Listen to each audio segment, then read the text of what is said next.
यहाँ पे हमारा सारा फास्ट कल्चर चल रहा है, इंस्टेंट ग्रेटिफिकेशन और इंस्टेंट रिजल्ट्स वाला है, ज्यादातर आउटकम पे फोकस रहता है। So don't you feel outcome नहीं आ रहा है, कब तक करते रहेंगे? नहीं, वो तो होता है नेचुरली। अगर how do you manage yourself, because यहाँ पे आपका थोड़ा इमोशनल टर्बुलेंस आता है। बिल्कुल आते हैं turbulence at a place where you are working, because आप कॉर्पोरेशन से डील कर रहे हो, इनटू B2B बिजनेस, राइट? और वहाँ पे आपने अपने एंड पे कर दिया, लेकिन you don't get responses from the places where you applied. हाँ, कुछ चीजें ऐसी होती हैं कि वो आप एज के साथ सीखते हो, कुछ चीजें ऐसी होती हैं कि आप एक्सपीरियंस के साथ सीखते हो, कुछ चीजें ऐसी होती हैं कि आप पढ़ के सीखते हो।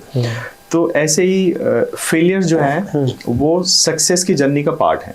और ये जरूरी नहीं है कि आपको सक्सेस मिले भी जो आप एक्सपेक्ट कर रहे हो, बट क्या इसका मतलब ये है कि मैं कोशिश करना छोड़ दूं?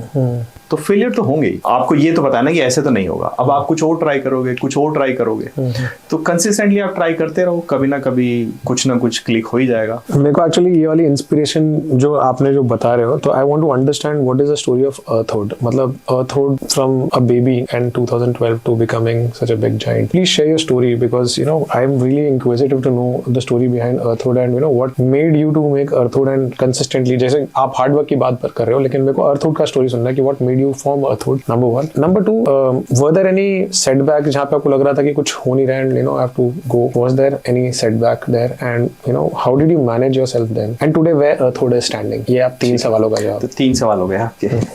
तो पहले तो ये कि Earthhood कैसे हुई, ठीक है। सो जॉब करना स्टार्ट किया नॉर्मली जैसे सब करते हैं, और जॉब करने के 1-2 साल बाद मुझे रियलाइज हुआ कि नहीं, मुझे कुछ कुछ बिजनेस आइडिया ट्राई करना है। अब चूंकि मेरी स्किल क्लाइमेट चेंज में थी, तो ये नेचुरली था कि मैं क्लाइमेट चेंज में कुछ करूँगा।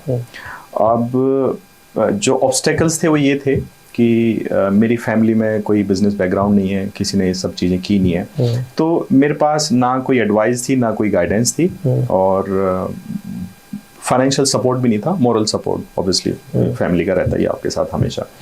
तो मैंने कहा कि ठीक है, इसी फील्ड में काम करते हैं। और अगर मैं ऐसा बोलूँ कि नहीं, मेरे पास $1 मिलियन आइडिया था और मैं बहुत ज़्यादा कन्विंस था, तो ऐसा भी नहीं था।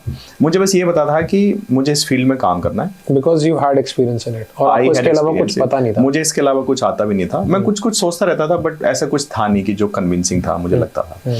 तो यहाँ से ये सोच आई कि ठीक है, इस फील्ड में काम करते हैं। और फिर जो एक मेरे दोस्त हैं, कंपनी में पार्टनर भी हैं, अशोक, उनके साथ बातचीत हुई। उन्होंने कहा कि हाँ ठीक है यार, ये हम कर सकते हैं, इसको करते हैं। तो हम दोनों ने मिलकर कंपनी स्टार्ट की।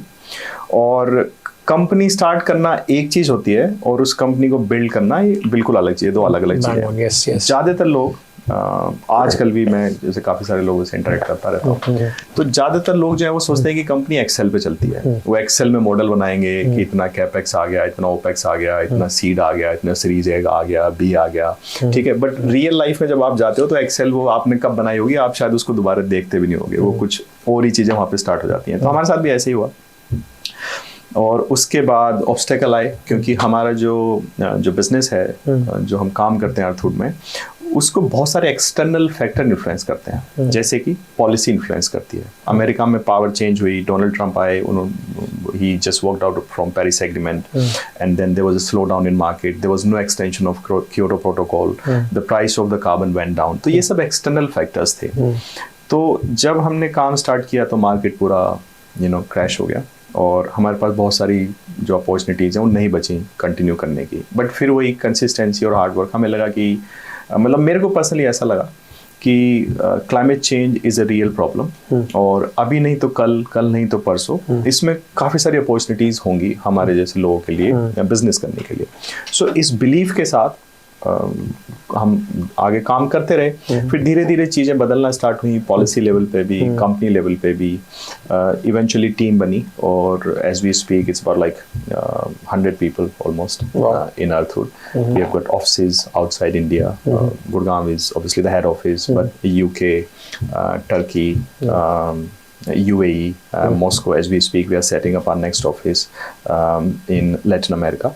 So चीज़ें बदल गई। So I think we are at a place where I can be somehow satisfied that what we have been doing together, like the entire Earthwood team, is not just me, there are so many other people, everybody working so hard.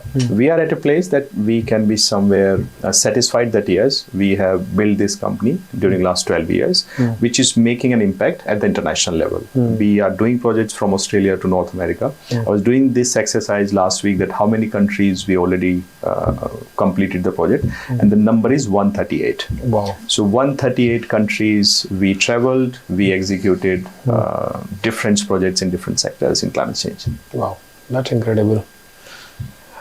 That's really incredible. अगर आपको ये clip अच्छी लगी और आपको और ऐसे clips देखने हैं, then do subscribe to the Solo Clips for more such clips.